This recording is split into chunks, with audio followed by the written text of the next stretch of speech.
Hello everyone, welcome along. It's the last JDQ quiz of the week and indeed of Series 1 as we wrap up the first 4 weeks. So it's been a great 4 weeks. So thank you for joining me today on this Friday the 31st of January or whenever it is that you may or may not be listening to it. But yeah, thank you very much for being here. It's been a great 4 weeks. As I said right at the beginning, it was always a very sort of worrying moment taking the leap of faith, having been on Radio 2 for 4.5 years. And also not being able to talk about it on Radio 2 as well at the end, which would have been ideal because then everybody would have known that it's here. And there is still people that I'm talking to now when they say, oh, I wish you were on the radio, wish you were still doing a quiz. And then I tell them that I'm doing JDQ and there's not just a Thursday morning quiz, but a daily quiz. The amount of people who just didn't know anything about it. So please, I mean, you've been wonderful so far, but please do continue to share it. Millions and millions of people were listening to to Thursday morning quiz. I mean, this, don't get me wrong, I'm very pleased with how this has started. You wonderful people as well, sharing your comments and scores, etc. You know, the thousands of people who are listening to this already. But I know there is still a lot of people out there who aren't aware that I'm still here. Hello, still here. Every not just every Thursday morning, but every weekday. Today then, 5 questions as always. What have I got in store for you today? Well, I've got some currency, I've got some art, I've got a bingo question, there's some TV, there's a TV show, and also there is a piece of music. But you'll be pleased to know this time it is not going backwards. Yeah, it's not going backwards this time. But hopefully it's something that you should recognize. But we shall see when we get to that. So make sure you've got your pens and paper at the ready or your brain switched into gear and ready to go. It's Friday the 31st. I know you said Wednesday. It's Friday the 31st of January. The last episode of the week. The last episode of Series 1. Let's see how you do with these. Your first question today is this. Number 1. What was the currency of Italy before it adopted the euro? So what was the currency of Italy before it adopted the euro?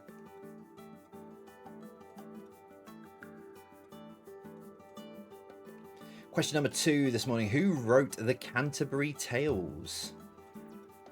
So who wrote the Canterbury Tales?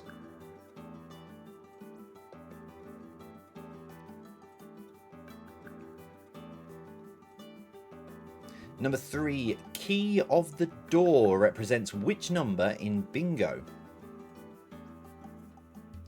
So key of the door represents which number in bingo?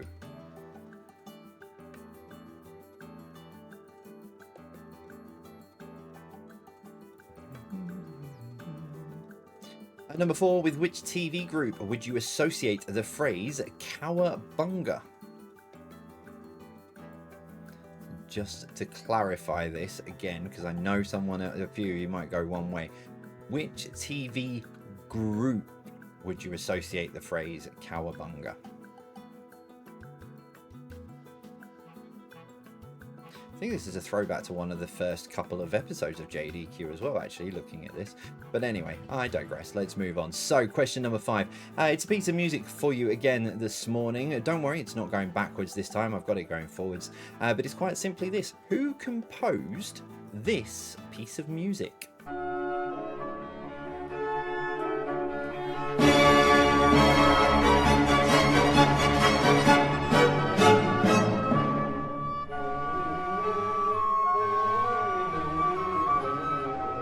There we go. So, is that recognizable? Do you know? You might know the name of it, but can you remember who composed it?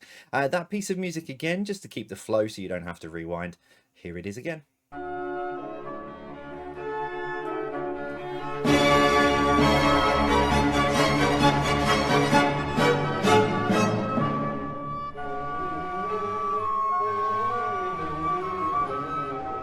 Okay, so that is all of your questions then for today. 5 questions all done and dusted. I'll give you the answers to them shortly after Dave, our countdown man, brings you from 5 to 0. So make sure you've got those answers written down or you've got them locked into your brain. No changing after the countdown. Let's see how you did. Dave, I need some countdown.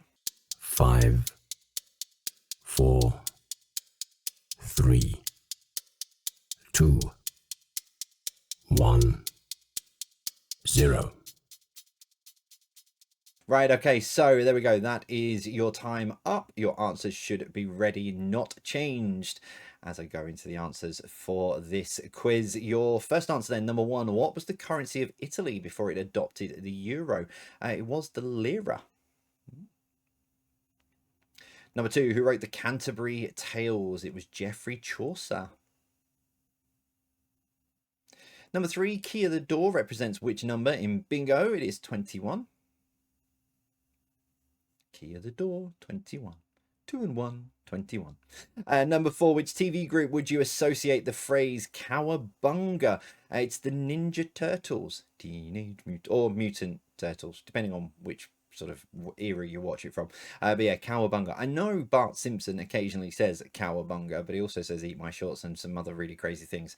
Hence why I emphasized which TV group. Your final one then today was number five. Can you name, who composed this piece of music? I'll play it again for you.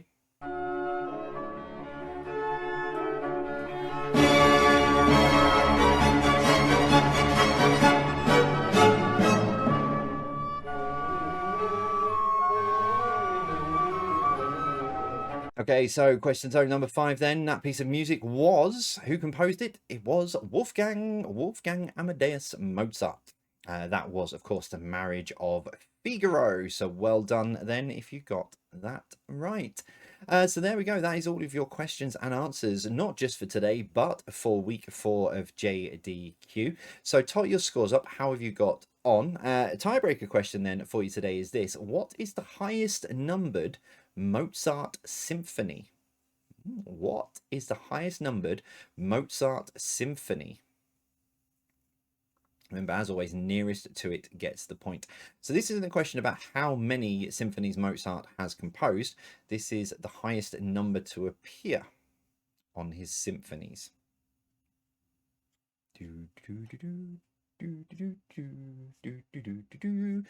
And the answer then is 52. Yeah, 5 and 2, 52. I'm back to being a bingo caller.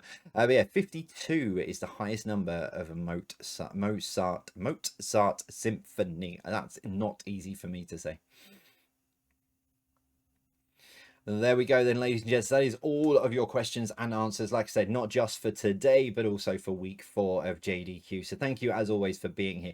Do share your scores in the comments, either on the video version on YouTube or across my social media platforms. All the details are in the show description. But yeah, thank you so much again, not just for playing today, but for being a part of this new experience, this new journey on podcasting platforms. So thank you very much for joining me on here, and just, yeah, keep sharing it. Just keep pounding people and telling them that they have to listen, especially if they used to listen on a Thursday morning. But more importantly, if they like a quiz, well, why not come and join in a daily quiz with me? That is it then for me for this week, and indeed for series 1. So I'll be back next Monday with another 5 questions and another 5 quizzes next week. So that is it from me. I will see you soon. As always, take care and stay safe.